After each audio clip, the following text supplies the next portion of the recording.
Senior صحافی اور تجزیہ کار سہیل وڑیچ کے مطابق ہم سیاسی بندر بھی عجیب ہیں۔ ہمیں کسی دشمن کی ضرورت نہیں، ہم خود اپنے دشمن ہیں۔ جنگل کے باقی جتنے بھی جانور ہیں وہ اپنے ریوڑ کو پالتے ہیں، ان کا تحفظ کرتے ہیں۔ ہاتھی تو خاص طور پر اپنی کلاس کے لیے لڑنے، لڑانے اور مرنے مارنے پر تیار ہو جاتے ہیں۔ وہ ہم بندروں کے خلاف اکٹھے ہیں، جبکہ ہم پولیٹیکل کلاس والے بندر پورے 75 سال سے آپس میں لڑ بھیڑ رہے ہیں، ایک دوسرے کے خلاف سازشیں میں شریک رہتے ہیں۔ ایک کو مار پڑتی ہے تو ہم باقی سارے تالیاں بجاتے ہیں، پھر دوسرے کی باری آتی ہے تو پہلے والے تالیاں بجاتے ہیں۔ ہم بندروں کی خصلت ہے کہ ہم اپنے ہم ذاتوں سے تو لڑتے ہیں، ہاتھی آ جائے تو ہم اسے جگہ دے دیتے ہیں، پیچھے ہٹ جاتے ہیں۔ مزاحمت اس لیے نہیں کر پاتے کہ ہم کبھی اکٹھے ہی نہیں ہو پاتے۔ ہم حملہ آور کے لیے ابریشم اور اپنے قبیلے کے لیے فولاد ہیں۔ ہماری آپسی لڑائیوں نے جنگل سے ہمارا اختیار بالکل ختم کر دیا ہے۔ ہاتھی سارے اقتدار و اختیار کے مالک بن چکے ہیں۔ دلچسپ بات یہ ہے کہ جنگل کی ساری سپیس بھی ہم نے ہی انہیں دی ہے۔ حالانکہ سرحد پار کے دشمن جنگل میں بندروں نے ہاتھیوں کو مکمل بے اختیار کر کے رکھا ہوا ہے۔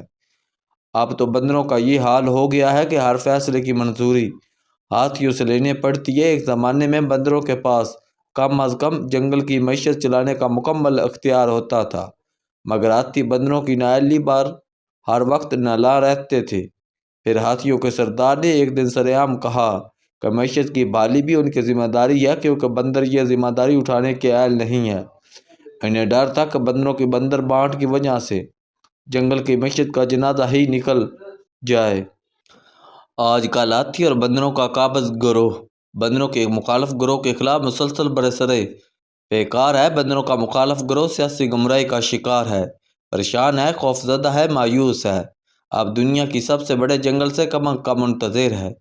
اس کا خیال ہے کہ وہاں کا بندر اور ہاتھی مل کر اس جنگل کے ہاتھیوں پر دباؤ ڈالیں گے اور جیل میں موجود قیدی رہا ہو جائیں گے۔ یہ حربہ اتنا آسان بھی نہیں۔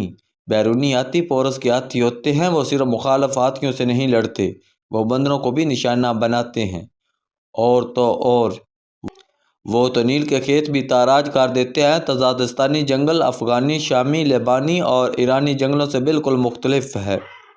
تزادستانی جنگل کے ہتھیار اور اثاثے بہت تکڑے ہیں۔ دنیا بھر کے 200 جنگلوں میں سے صرف 8 جنگل ایسے ہیں جن کے پاس یہ ہتھیار اور اثاثے ہیں۔ تزادستانی جنگل معاشی طور پر کمزور ہے، دوسرے جنگلوں سے ادھار لیتا ہے، آج کل دباؤ میں ہے، مگر طاقتور ہاتھی دو طرفہ حکمت عملی بنا چکے ہیں۔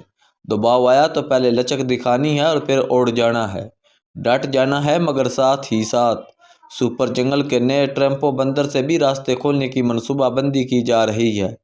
سپر جنگل کے ہاتھیوں اور تزادستانی جنگل کے ہاتھیوں کا آپس میں 75 برسوں سے گہرا واسطہ اور رابطہ ہے۔ سپر جنگل کے ہاتھی تزادستان کے ہاتھیوں سے ہمدردی رکھتے ہیں، وہ بھی ٹرمپو کو سمجھائیں گے۔ تزادستانی بندروں کا زیر اطاعت گروہ آج کل بہت خوش ہے، مگر مقبول بندروں کو ٹرمپو اور سپر جنگل سے امداد آئی تو ان کی تزادستانی جنگل میں شہرت اور مقبولیت کو نقصان ہوگا۔ وہی سپر جنگل اور ٹرمپو بندر شام، لیبیا، عراق، فلسطین اور ایران میں جو کچھ کر رہے ہیں، تزادستانی عوام و خاص اسی سے سخت ناراض ہیں۔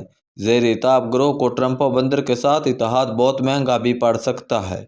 اس وقت کی صورتحال یہ ہے کہ زیر اطاعت گروہ مقبول تو ہے، مگر ہمدردی رکھنے والوں پر اپنی گرفت کم کر چکا ہے۔ بندروں کے حامیوں کی کئی اقسام ہوتی ہیں۔ ایک صرف ووٹر ہوتے ہیں، وہ جنگل کے الیکشن میں ووٹ ڈال کر مطمئن ہو جاتے ہیں کہ انقلاب لے آئیں۔ دوسری قسم کے بندر ہمدردی کے بول بولتے رہتے ہیں، محفلوں میں زبان چلاتے ہیں، مگر عمل کا وقت آئے تو گھروں میں دب کر بیٹھ جاتے ہیں۔ تیسری قسم کے بندر سب سے قیمتی ہوتے ہیں، وہ اپنی سیاست، اپنے نظریے اور اپنے لیڈر کے لیے جان بھی قربان کر دیتے ہیں۔ زیر اطاعت بندروں کے پاس کم از کم پنجابی جنگل میں پہلی 2 قسموں کے بندر تو وافر ہے، مگر تیسری قسم کے بندر عنقا ہے۔ اصل میں بندروں کی جنگ میں وہی جیتتا ہے جس کے پاس تیسری قسم کے بندوں کی بہتات ہو۔ ایسی صورت میں ہم بندروں کی یہ قسم لڑ بڑھ کر، قربانیاں دے کر، جانیں دے کر اپنے لیڈر کو اقتدار میں لے آتی ہیں۔ فرض کریں اقتداری اور عقابی بندروں میں مسالت ہو جائے تو جنگل کی سیاسی صورتحال یکسر بدل جائے گی۔ ہاتھیوں کے دانت کھٹے ہو جائیں گے اور وہ واپس اپنے ٹھکانوں کی طرف لوٹ جائیں گے۔ مگر ہم سیاسی بندروں کی سرشت میں عقل و فہم کی کمی ہے۔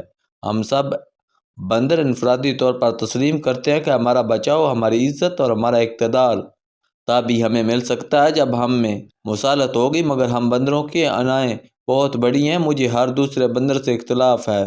میں اس بندر کو اپنے سے بڑا کیوں مانوں؟ میں خود بڑا ہوں، میرا لیڈر بڑا ہے، میرا لیڈر ایماندار ہے، میری جماعت اچھی ہے، جبکہ باقی سب بندر لیڈر برے ہیں۔ سب جماعتیں بری ہیں۔ اللہ کے قاضی اور آتی دونوں کی نظر میں سب بندر ایک جیسے ہیں، سب ہی کرپٹ، سب ہی نائل اور سب ہی قابل سزا۔ باری باری سب بندروں پر کرپشن، نائلی، بے ایمانی اور غداری کے الزامات لگے ہیں۔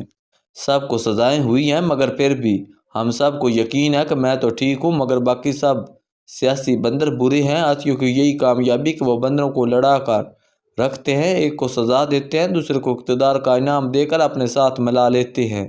ہم دنیا بھر کے بندر بس ایسے ہی ہیں۔ جیسے دنیا بھر کے محنت کش کبھی اکٹھے نہیں ہو سکے، ویسے ہی ہم مظلوم اور محروم بندر بھی اکٹھے نہیں ہو سکتے۔ اگر اکٹھے ہونا ہے تو پھر ماننا پڑے گا کہ ہم سب بندر برابر ہیں، ہم میں سے کوئی ہیرو نہیں۔ ہیرو وہ ہوگا جو سب بندروں سے مصالحت کر کے ہاتھیوں سے تھوڑا بہت اقتدار اور اختیار واپس لے لے گا، مگر آج کل کے بندروں میں وہ صلاحیت دور دور تک نظر نہیں آتی۔ ہم تزادستانی بندر بقا مقدر پہ در پہ شکست ہے، کیونکہ ہمارے بندر لیڈر ماضی سے کوئی سبق جو حاصل نہیں کرتے۔